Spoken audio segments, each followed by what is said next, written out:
جو کچھ ہماری امت کی علمی تاریخ اور بڑی زندہ جاویداں اور بڑی روشن علمی تاریخ ہے، ہزاروں کتابیں لکھی گئیں، بڑے عبقری اور نابغہ علماء پیدا ہوئے، ان سب کا سب سے بڑا چیلنج یہی ہے کہ قرآن اور حدیث کے اس باہمی ریلیشن کو دریافت کریں۔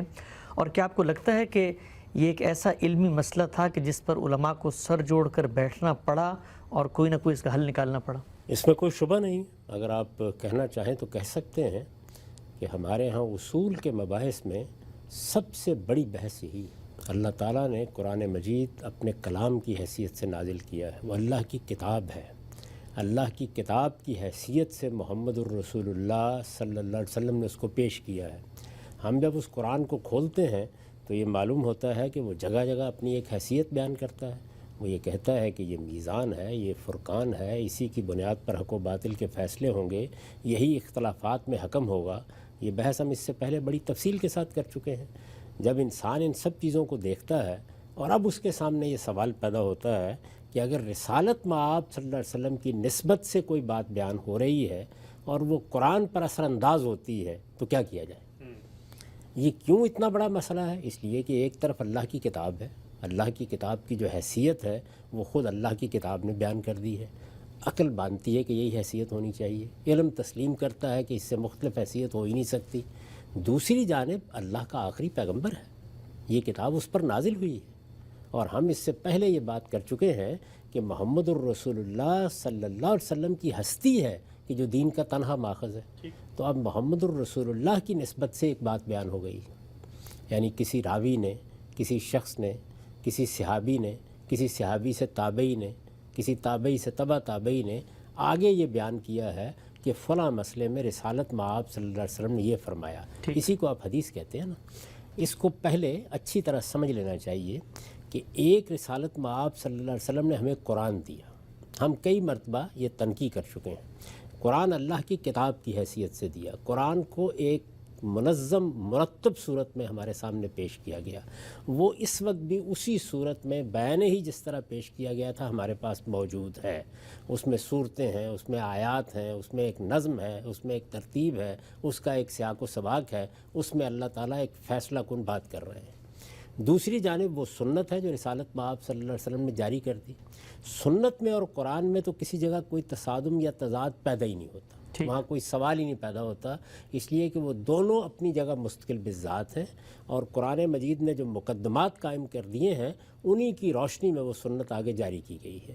مثال کے طور پر قرآن مجید نے یہ طے کر دیا کہ رسالت مآب صلی اللہ علیہ وسلم انبیاء کے دین کو جاری کریں گے اپنی امت میں، فَبِہُدَاهُمْ اقْتَدِیٰ۔ یہ کہہ دیا کہ اتبعوا ملت ابراہیم حنیفہ۔ خود رسالت مآب صلی اللہ علیہ وسلم اللہ کے آخری رسول ہیں، اس حیثیت سے وہ اس میں اضافہ بھی کریں گے، اور کسی چیز کو ایک جاری عمل کی حیثیت سے اس امت کے نظم کا حصہ بنا دیں گے۔ تو یہ تو ایک ایسی چیز ہے کہ جس کے بارے میں کسی بحث نزاع کی گنجائش پیدا نہیں ہوتی۔ ان دونوں چیزوں میں رسالت مآب صلی اللہ علیہ وسلم نے جو طریقہ اختیار کیا وہ عمومی تبلیغ کا ہے، یعنی اگر قرآن مجید تھا تو اس کو پڑھا گیا، اس کو لوگوں کو سنایا گیا، اس کو ترتیب دیا گیا، لوگوں نے اس کو مصاحف کی صورت میں لکھا، اس پر بھی ہم بہت تفصیلی گفتگو کر چکے ہیں۔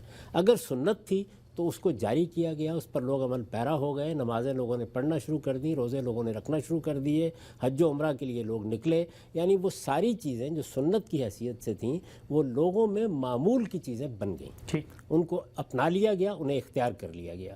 یہی پورا دین ہے، یعنی دین کو اگر آپ جامع طریقے سے بیان کرنا چاہیں تو وہ انہی دو چیزوں کا مجموعہ ہے، ایک قرآن اور ایک وہ سنت جو رسالت مآب صلی اللہ علیہ وسلم نے انبیاء کے دین کی روایت کے پس منظر میں اس میں تجدید کر کے، اس میں بعض اضافے کر کے اس کو جاری کر دیا۔ ٹھیک۔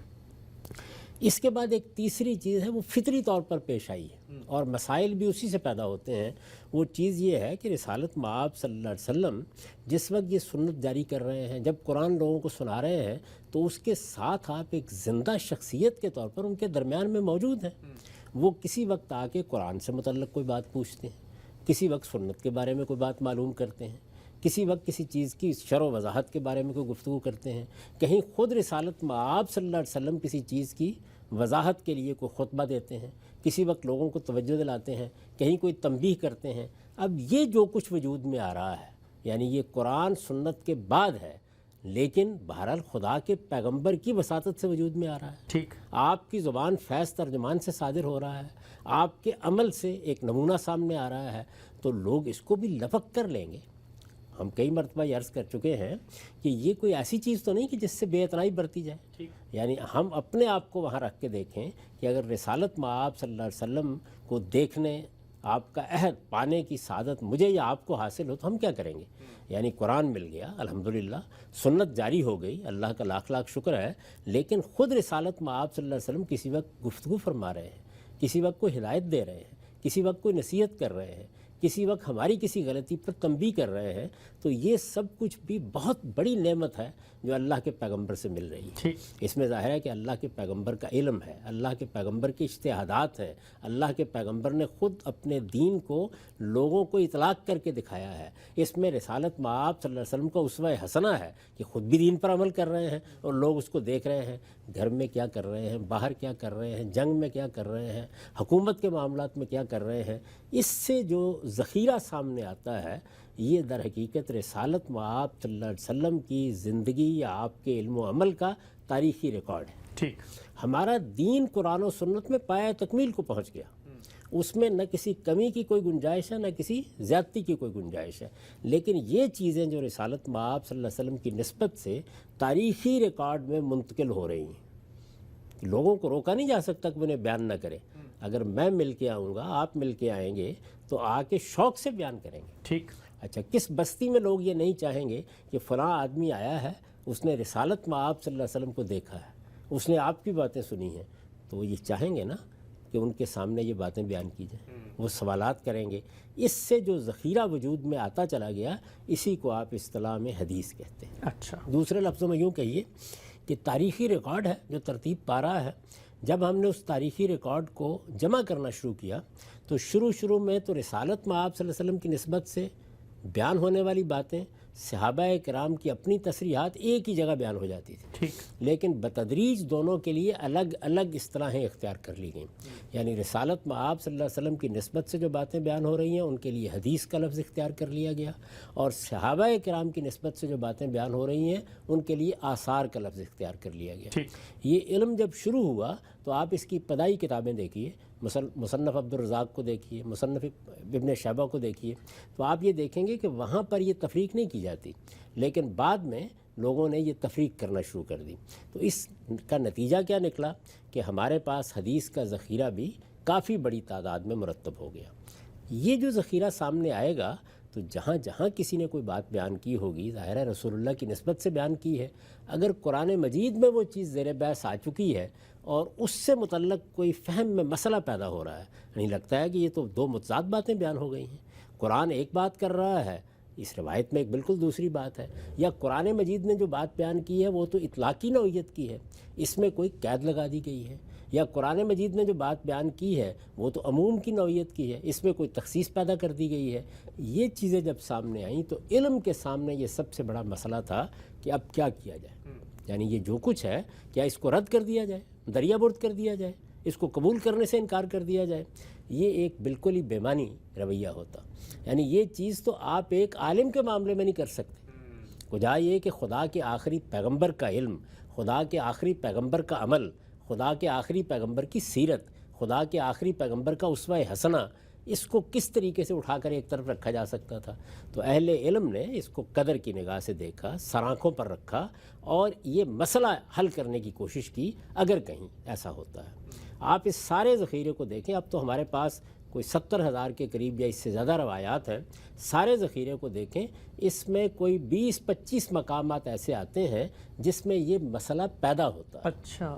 ایسا نہیں ہے کہ ہر جگہ یہ مسئلہ پیدا ہو جاتا ہے. یعنی بہت بڑی روایات کا ذخیرہ تو وہ ہے کہ جس کو محدثین نے تنقیح کر کے سند کے لحاظ سے ہی قابل قبول قرار نہیں دیا. اچھا. یعنی انہوں نے بتا دیا کہ اس میں تو جو لوگ بیان کر رہے ہیں وہی قابل اعتماد نہیں ہیں, لہذا یہ روایتیں یا ضعیف ہیں یا یہ موضوع ہیں, انہوں نے نکال دی. لیکن جو صحیح یا حسن کے درجے کی روایات سامنے آ گئیں, یہ بھی اصطلاحات ہیں. ان کو اپنے لحاظ سے صحیح نہیں سمجھنا چاہیے. یعنی یہ محدثین کی اصطلاح ہے کہ یہ اس معیار پر پوری اترتی ہیں. اب انہوں نے ان کو الگ سے ترتیب دینا شروع کر دیا.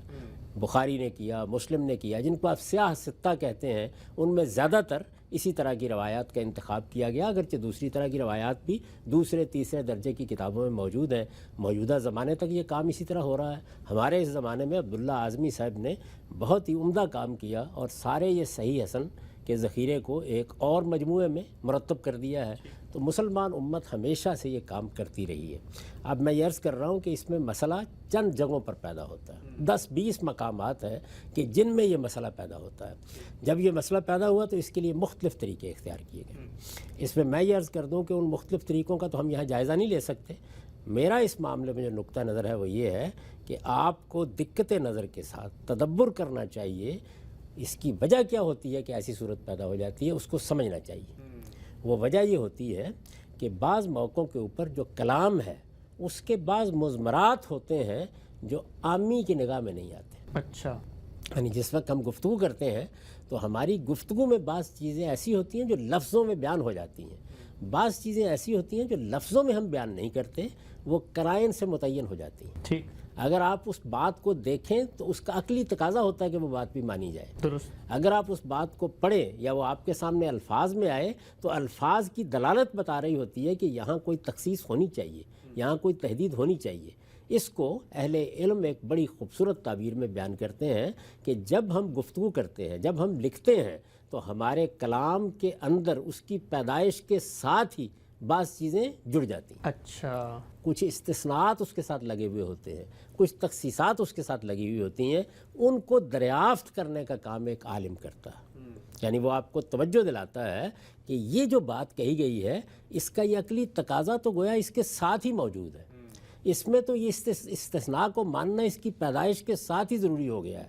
اس پر یہ تخصیص عائد ہونی ہی چاہیے. تو یہ کلام کا تقاضا ہوتا ہے, کلام کے مضمرات ہوتے ہیں, اس کے چھپے ہوئے حقائق ہوتے ہیں, اس کے غوامض ہوتے ہیں. ان کو کھولنے کا کام علماء بھی کرتے ہیں. یہ آج تک جو تفسیریں لکھی جاتی ہیں یہ اسی چیز کو سامنے رکھ کے لکھی جاتی ہیں. یہی کام سب سے پہلے رسالت مآب صلی اللہ علیہ وسلم نے کیا ہے.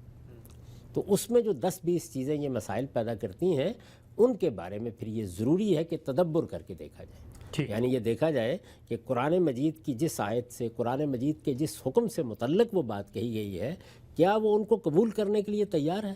اگر یہ کلام کا مضمر ہے تو سر آنکھوں کے اوپر, اور اگر کسی وجہ سے یہ تعلق واضح نہ ہو سکے تو پھر اس کے بعد اس کو راویوں کے سپرد کر دینا چاہیے. اس کی وجہ کیا ہے؟ اس کی وجہ یہ ہے کہ اللہ کی کتاب میں کوئی تبدیلی نہیں کی جا سکتی, پیغمبر کی سنت میں کوئی تغیر نہیں کیا جا سکتا. وہ تو اصل دین ہے جو ہمیں دے دیا گیا ہے. یہ سب چیزیں انسانوں نے سن کر بیان کی ہیں. کہیں سننے میں غلطی لگ گئی ہے, کہیں سمجھنے میں غلطی لگ گئی ہے, کہیں روایت بالمعنی کا طریقہ اختیار کیا ہے, لفظ کے انتخاب میں غلطی لگ گئی ہے. تو اس معاملے میں دونوں چیزیں ہوگی.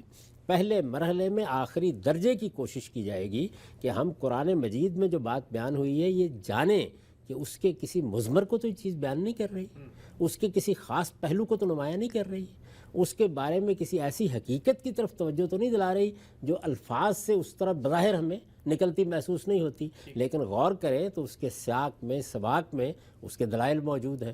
پہلے یہ کوشش کرنی چاہیے.